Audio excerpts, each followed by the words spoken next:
Bonjour à toutes et à tous, bienvenue sur cette vidéo. Aujourd'hui, petit point culturel rapide car je vais vous expliquer l'impact de la culture d'un pays sur les comportements en entreprise ou autrement dit les comportements organisationnels.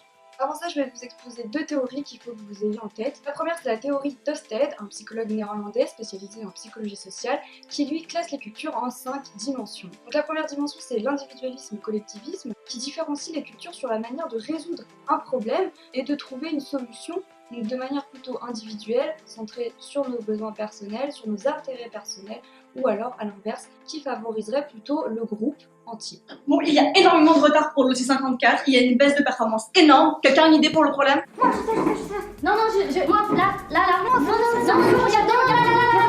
La deuxième dimension, c'est la distance au pouvoir. C'est le fait d'accepter plus ou moins une certaine différence de statut et de hiérarchie. Donc c'est l'acceptation plus ou moins grande qu'une autorité est exercée sur nous. La troisième dimension, c'est l'évitement de l'incertitude. Donc les sociétés où l'évitement est le plus grand préfèrent fonctionner dans des situations plutôt prévisibles et cherchent le contrôle et le pouvoir. Donc les personnes de ces cultures préfèrent avoir des emplois stables, une vie plus sûre et évitent le conflit, tandis que les personnes dans les sociétés avec une plus grande tolérance à l'incertitude vont être beaucoup plus libres dans l'expression de leurs idées et vont être beaucoup plus créatives. La quatrième dimension, c'est la dimension masculinité-féminité, qui renvoie à la mesure dans laquelle les valeurs associées aux stéréotypes masculins, comme l'agressivité et la domination, ou les stéréotypes plutôt féminins comme la compassion, l'empathie ou l'ouverture émotionnelle sont mises en valeur.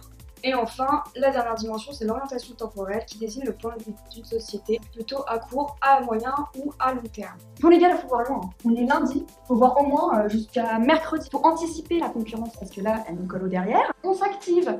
Donc on va voir que toutes ces dimensions ne sont pas du tout négligeables sur les comportements des travailleurs et que les entreprises auront donc différentes façons de fonctionner, même si ces dimensions seront plus ou moins inconscientes. Donc pour comprendre l'impact de la culture sur ces types de comportements, il faut également avoir en tête le concept de contexte culturel utilisé par Hall, un anthropologue américain. Donc lui distingue deux types de cultures, les cultures à concept culturel faible et les cultures à concept culturel élevé. Les cultures à contexte élevé préfèrent utiliser les comportements, la gestuelle, les expressions faciales comme outil de communication, donc qui peut amener parfois à des situations plus ou moins ambiguës si les personnes ne viennent pas de la même culture avec le même contexte. A l'inverse, les cultures à contexte faible dépendent plutôt de l'utilisation des mots pour transmettre le sens. Nous les Français, on alterne constamment entre une communication à contexte faible et une communication à contexte riche, qui peut d'ailleurs perturber les étrangers quand on glisse une petite remarque ironique en plein milieu d'une argumentation par exemple.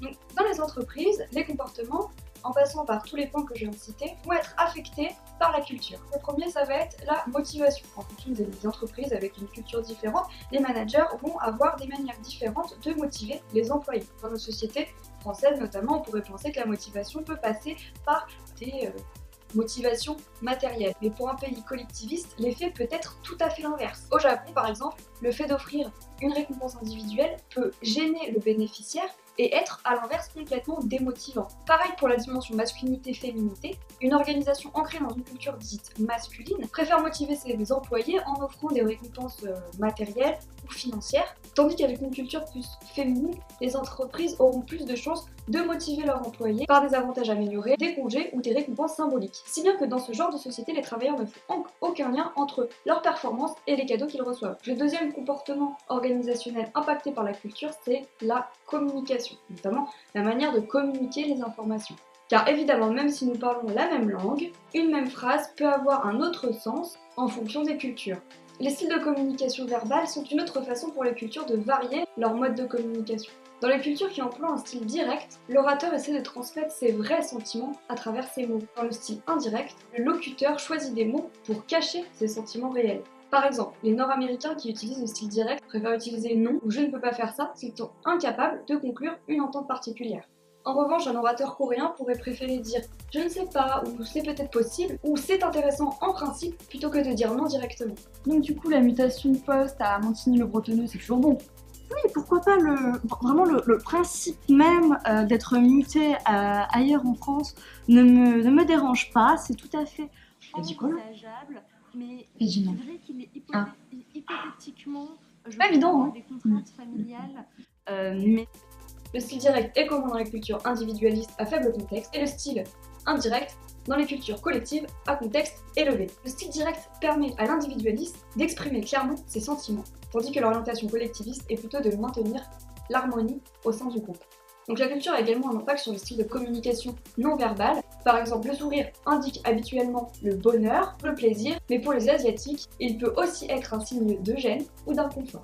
Les gestes de salutation diffèrent également. Dans une situation d'affaires, les Nord-Américains se serrent la main, les Japonais s'inclinent et les gens du Moyen-Orient du même sexe se font la bise.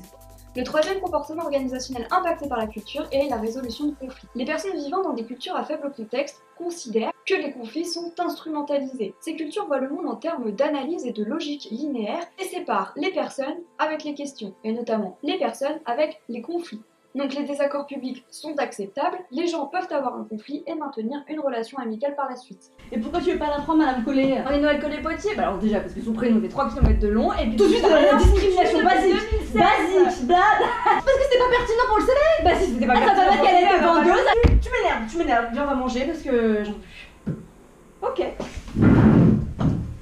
Dans une culture à contexte élevé, le conflit est axé sur l'expression. Dans ces cultures, les gens ne séparent pas les personnes de l'enjeu. Le dernier comportement impacté par la culture, ça va être la résistance au changement. En effet, une façon de comprendre la relation d'une culture sur cette résistance au changement, ça va être l'orientation temporelle. Certaines cultures sont orientées vers le passé, elles considèrent le passé et l'histoire comme importantes. Certaines cultures sont orientées plus vers le présent et se consacrent à 100% au présent. Pour ces sociétés, l'histoire n'est pas importante et le futur n'est pas préoccupant. Et enfin, certaines sociétés sont orientées vers l'avenir et mettent l'accent sur les planifications et sur les réalisations futures. Donc les cultures traditionnelles, évidemment, résistent au changement. J'avais pensé à plutôt externaliser du coup la gestion. Externaliser? C'est nouveau ça, non? J'ai pas confiance en cette. Tandis que les cultures avec une orientation présente montrent plutôt de l'ambivalence. Et les sociétés orientées vers le futur considèrent le changement comme souhaitable, voire même inévitable. Donc il est évidemment primordial pour les managers de connaître ces sources de résistance au changement afin d'essayer de les limiter et de les réduire. Pour conclure, il est important de comprendre que dans nos sociétés de plus en plus modernes et de plus en plus interdépendantes, l'étude de la culture est essentielle pour les managers et les directeurs d'entreprise. Peu importe ce que leur entreprise produit ou sur quel marché elle vend ses produits, elle sera confrontée à une concurrence mondiale partout dans le monde. Même au sein même d'un petit pays, il peut y avoir de la concurrence étrangère de plus en plus vive sur le marché interne. Il est important pour les managers de comprendre les modes de vie des différentes cultures, car les cultures ne se ressemblent pas de plus en plus, mais se mélangent et se complètent de plus en plus.